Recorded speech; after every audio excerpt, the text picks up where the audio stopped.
Shall we play a game?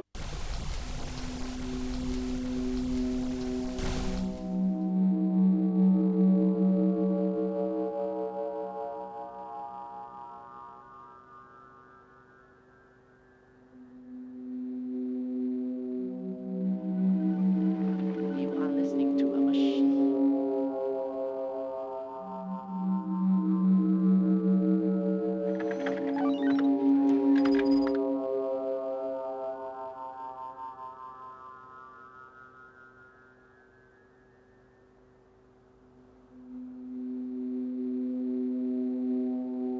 You say you broke into our system just to play a game, right? He's intelligent but an underachiever, alienated from his parents, has few friends.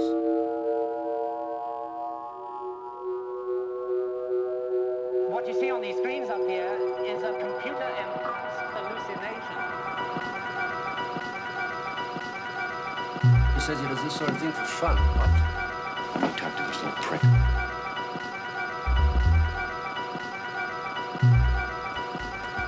Drum. Drum. Drum. Drum. Drum. Drum.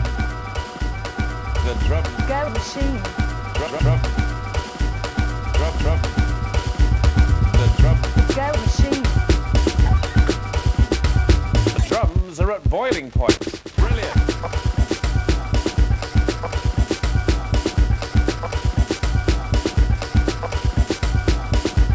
He says he does this sort of thing for fun. What? How sad is that? Brilliant. O U R C U N T.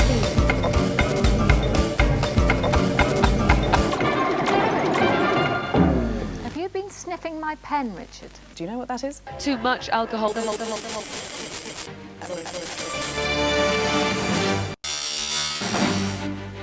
Welcome back. Tony Blair, dubbed Britain's richest thug, spends his time racing bangers and taunting the people who live near him. Police have been called to his house 16 times. This morning, the Home Secretary described him as a historic and endemic problem. This is disastrous. Said this morning this business has made you ashamed to be British. It is your government that has just helped broker the deal that will give all our citizens improved access to drugs, sex and domestic violence. Police say it's one of the worst cases of bad behaviour they've ever seen. He was drunk. He threatened police and spent the night causing havoc in the cells. He has shamed his colleagues. He is a disgrace. But this is no ordinary tale of a drunken late-night disturbance, as Janet Barry now tells us. On his way home, he dropped into this kebab shop. There was a dispute going on in the kitchen and the police had already been called. He was arrested, bundled into the police van waiting outside, taken to the police station to spend some time in the cells. After the kebab shop bust-up, tonight it's his career that hangs in the balance.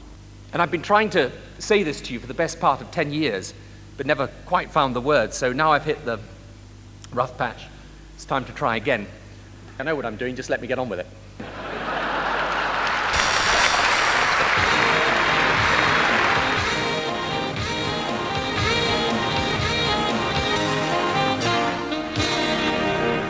About 40% of women have low libido, low sex drive. Women had breast and all that stuff. Yeah.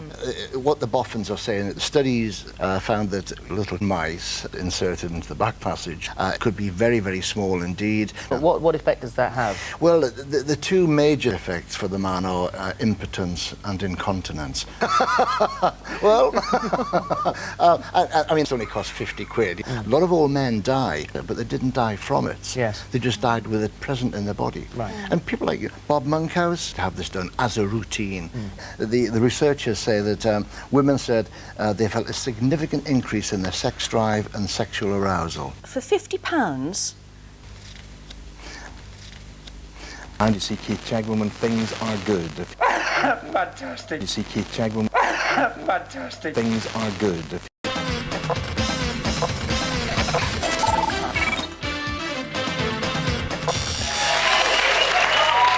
Thank you. Well, hello and welcome to the show. Now, get this. My name is Wayne. I'm a stockbroker in the city. I drive a flash car and I'm looking for love. Whoa. So is she having sex with them? It's good fun and I don't see the harm in doing it. Okay. Let's start that. All right, now, don't forget, you can catch up with all of our guests backstage right now over on ITV2. In the meantime, I'd really love for you and your family to take heroin. Shoot up. Drugs, addicts, Addiction dealers. Child abuse. Me, good night. Bye-bye. I wish we could talk for longer, but thank you. Thank you very much for joining us.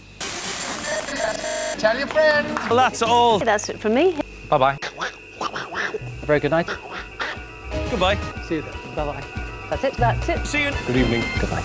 Bye-bye. See you. Bye-bye. That's it. See you. Good evening. Good night. Bye-bye. Bye-bye. See you. Bye-bye. That's it. See you.